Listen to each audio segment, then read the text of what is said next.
Thank you, Mr. Chairman, and I want to thank Administrator Wheeler for joining us today. I appreciate your focus on getting results. Thank you. We must have clean air and clean water for the citizens of this country. And it seems to me that you are really focused on how we're going to get results. You've been particularly helpful in working with me on issues that have a direct impact on Eastern Washington. And to that end, I'm pleased to see the biomass carbon neutrality rule that was sent to OMB this week. This is long overdue, and I just am pleased to see you pressing forward on finalizing it. We've also discussed the erroneous water quality standards that the Obama EPA imposed on Washington State that are not even attainable, are not measurable. They were imposed at the tail end of the Obama administration after the Inslee administration at the state level had spent years putting together water quality standards for the people of Washington State, bringing stakeholders together and hammering out some of the strictest standards in the country for Washington State. And yet the Obama administration said no and imposed their own standards right at the tail end. For me, representing Eastern Washington, Spokane, the city of Spokane spent hundreds of millions of dollars to clean up the Spokane River. Local businesses spent billions on state-of-the-art technology to eliminate their footprint on local rivers and lakes.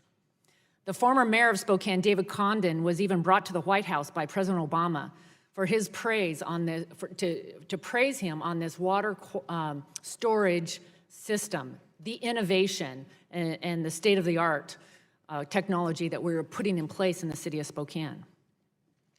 Yet despite this investment and praise, these efforts still do not meet the unattainable and immeasurable standards imposed by the Obama EPA.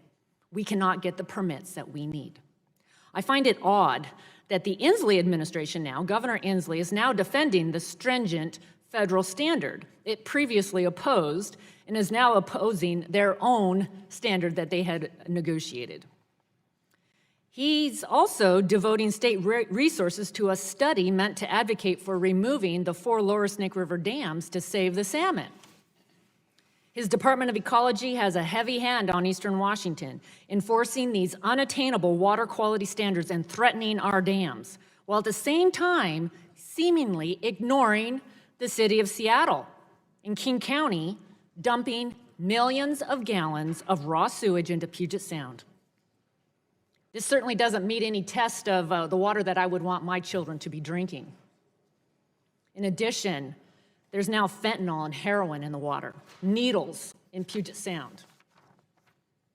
For too long, Governor Inslee and others have turned a blind eye to the issues in their own backyard and instead pointed the finger to Eastern Washington as the source of all their problems and how we save salmon. In fact, in 2017, after a spill that resulted in 250 million gallons of raw sewage spilling into the Sound, the Seattle Times noted, quote, "Not a single person from an environmental group or the public turned out to testify or demand action or even take notice of one of the largest local public infrastructure failures in decades." And this has been going on for decades, ladies and gentlemen. But yet nearly every week, we have to defend our dams from those who refuse to look at the science and look at the facts. The governor's focus on these unattainable water quality standards and efforts to tear out the Snake River dams are a distraction from solutions that will actually make a difference. Solutions like cleaning up Puget Sound. We could save the salmon, save the orcas, and save the 4 lower Snake River dams if we cleaned up Puget Sound. The #1 salmon for the orcas are in Puget Sound. So Administrator Wheeler, I appreciate the current EPA's effort under your leadership to revise these standards. I heard from my colleague from Oregon about City of San Francisco, $1.5 billion gallons of raw sewage. City of New York. I'd like to ask, have you looked at the City of Seattle? Have you looked at Puget Sound? What tools do you have to hold the City of Seattle and King County accountable?